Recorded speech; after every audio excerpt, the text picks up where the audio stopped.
أعوذ بالله من الشيطان الرجيم بسم الله الرحمن الرحيم إن مثل عيسى عند الله كمثل آدم خلقه من تراب ثم قال له كن فيكون. دی آیت مبارکه کې د عیسایانو د یو شبهه او د یو دلیل جواب بیانېږي. عیسایانو با دا دلیل نیو چې عیسی علیه السلام د الله زوی دی او معبود دی. د دې دلیل دا بیانولو چې د پلار نشته دی نو دا د الله زوی شو، او د الله زوی چې شو نو بیا خو خود به خود هر شی خپل جنس تاغا رجوع کوي. د انسان زوی انسانی نو د الله زوی به الله نو د هغې جواب ورکوي. که تاسو وایئ چې د عیسی علیه السلام پلار نه نو دا د الله زوی شو، نو بیا خو آدم علیه السلام چې دی دا خو نه پلار و نه مور وه. بیا تاسو آدم علیه السلام ته هم د الله زوی ووایئ او هغه هم معبود او اله وګڼئ. نو فرمای ان یقینا مثل عیسی، مثال او حالت د عیسی علیه السلام عند الله د الله تعالی پنیز کمثل آدم پشان د حالت د آدم علیه السلام دی. خلقه من تراب چې الله تعالی پیدا کو دلرا د خاورې نه، نه مور او نه پلارو. ثم قال له کن فیکون، نو بیا هغه ته ووایي چې شا یو انسان، نو بس هغه شولو انسان. الحق من ربک، حق ستا د رب د طرف نه دی. یعنی دا څومره د عیسی علیه السلام متعلق چې تفصیل بیان شو، دا په هغه موقع باندې دا آیتونه نازل شوي چې کله د نجران عیسایان راغلي په وفد کې او د نبی کریم صلی الله علیه وسلم سره مناظره کوله د عیسی علیه السلام د ابنیت او د الوهیت په باره کې. دا آیتونه داو په جواب کې نازلېدل. نو الله تعالی فرمایي چې یو خو هغه دی چې دوی دا کمې خبرې کوي، دا خو د دوی خپلې خبرې دي، او بل حق خبره ده. نو حق چې دی هغه دقه دی کم چې الله تعالی بیان کو. نو فرمایي چې الحق من ربک، گوی د دې مقصد دا دی چې دا حق دی کم چې مونږ بیان کو ستا د رب د طرف نه. فلا تکن من الممترین، نو ته مکیږه د شک کوونکو نه. که ذهن کې شکوک شبهات راځي نو دا مراوله. او دلته کې خطاب خو نبی کریم صلی الله علیه وسلم ته دی او مراد تی امتیان دي. که تاسو ته بیا هم په دې کې څه شک راځي نو حق دغه دی کم چې بیان شو، او دا کم چې بیان شو په دې کې یو خبره داسې نشته دی چې د دې نه عیسایان انکار وکړي یا هغه د انجیل د خبرو خلاف راشي. دا څه چې الله بیان کړل دا حق دی د دې نه عیسایي هم انکار نشي کولی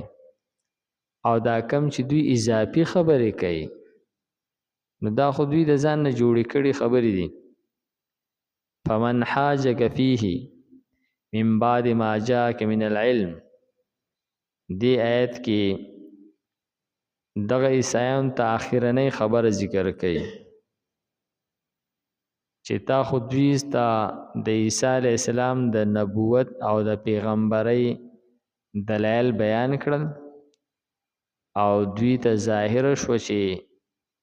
عیسی علیه السلام د الله پیغمبرو او معبود نو، لیکن که دوی بیا هم دا خبره نه مني، بیا هم بحث کوي، ستا سره جګړه بیا هم کوي، نو بس بیا دا نور د بحث خبره پاتې نه شوله، بس دوی ته ووایي چې مباهله کو. مباهله دې ته ویل کېږي چې کله دوه کسان مناظره کوي، بحث کوي او یو کس په دې کې نه تیاریږي چې زما خبره کمزوري ده او ستا دا درست ده، دواړه خپلې ته حق وایي، نو بیا په آخر کې مباهله کولی کېږي. نو مباهله دې ته ویلی کېږي چې دا دواړه خپل الواد راولي، خپل زنانه راولي او دواړه ډلې ودرېږي او د الله تعالی نه دعا وغواړي پروردګاره په مونږ کې چې څوک په ناحقه دي نو د دې الواد نه اخلاص کړي، د دې زنانو نه اخلاص کړي او ته پې خپل لعنت هغه مقرر کړي، دا خیری وکړلی شي. نو نبی علیہ السلام ته الله تعالی وفرمایل که دوی بیا هم ستا خبره نه مني، د نجران دا وفد دا عیسایان، نو ته راځي چې مباهله وکړو. نو فرمایي حدیث شریف کې راځي چې نبی کریم صلی الله علیه وسلم حضرت فاطمه الزهرا رضی الله تعالی عنها او حضرت حسن رضی الله تعالی عنہ، حضرت امام حسین رضی الله تعالی عنہ او حضرت علی رضی الله تعالی عنہ دا راوستل او عیسایانو ته ووی چې دا زما الواد دی، دا زما خاندان دی، دا زما اهل بیت دی، نو راځئ چې مباهله وکړو او خیری وکړو چې په مونږ کې څوک په ناحقه دي چې الله تعالی هغه هلاک کړي. نبتهل معنی ده هلاکت غوښتل. هغه عیسایان چې کله دا مرحله ولیدله نو هغوی په خپلو کې مشوره وکړه وي چې مونږ له لږ مهلت راکړه، مونږ مشوره کوو. نو خپلو کې کېناستل او دا مشوره یې وکړله چې بای دا پیغمبر دی، د ده سره مباهله کول دا خپل نسلونه تباه کول دي. که مونږ د ده سره مباهله وکړله نو مونږ څه کوي چې زمونږ نسلونه به تباه شي، نو بس داسې چل کوو چې دوی سره به هغه صلح وکړو. نو بیا یې نبی علیہ السلام ته جواب وکړو چې مونږ مباهله نه کوو او تاسو چې څومره جزیه په مونږ باندې مقرر کوئ نو مونږ به تاسو ته هغه جزیه یعنې ټیکس چې دی دا ادا کوو. نو په دغې باندې بیا خبره وشوله. نو فرمای فمن حاجک، نو که چېرې دوی جګړه کوي ستا سره فیه په دې باره کې د عیسی علیه السلام په باره کې، من بعد ما جاءک من العلم، وروستو د دې نه چې راغی تا ته علم د عیسی علیه السلام په باره کې کوم چې الله تعالی مخکې بیان کو، فقل، نو ته ورته ووایه تعالو راشئ ندعو ابناءنا را وببلو مونږ خپل زامن و ابناءکم او زامن ستاسو و نساءنا و نساءکم او را وببلو مونږ خپل زنانا او ستاسو زنانا و انفسنا او مونږ پخپلا و انفسکم او تاسو پخپلا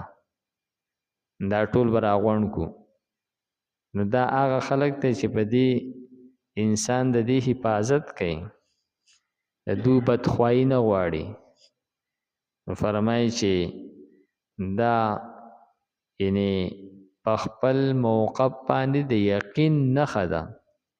چې کم سړی کومه خبره کوي دی په هغې باندې دای په باره کې د یقین دی چې زه په حق یم نو دی به مباهلې ته غاړه ایږدي او چې ده ته پته وه چې زه خو هسې د خولې خبرې کوم او نور زه په ناحق یم نو دی بیا مباهله نشي کولی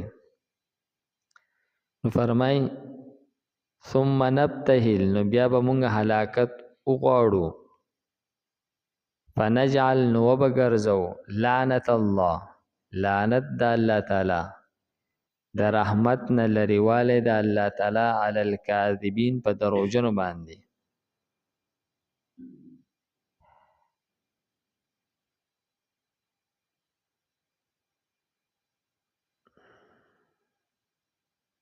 ان مثل عیسی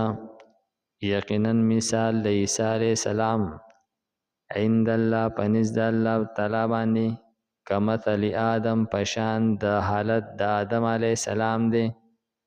خلقه پیدا کړی دی دلرا من تراب د خاورنا ثم بیا قال وی له دتا کن شا نفیکون شو الحق حق چې دی من ربک استا د رب د طرف نه دی فلا تکن من الممترین نو مکیگا تا د شک کونکو نا فمن نو هغه څوک حاجکا چې جګړه کوي ستا سره بحث کوي ستا سره فی په دې باره کې د عیسی علیه السلام د الوهیت په باره کې من بعد ما جاءک رستو دینه چې راغلی تا ته من العلم د علم نه فقل نو ته ورته ووایه تعالوا راشئ ندعو چې وبلو مونږه ابناءنا خپل زامن و ابناءکم او زامن ستاسو و نساءنا او خپل زنانا و نساءکم او ستاسو زنانا و انفسنا او مونږ پخپله و انفسکم او تاسو پخپله ثم نبتهل نو بیا به هلاکت وغواړو فنجعل نو وبګرځو لعنت الله لعنت د الله تعالی علی الکاذبین په دروغجنو باندې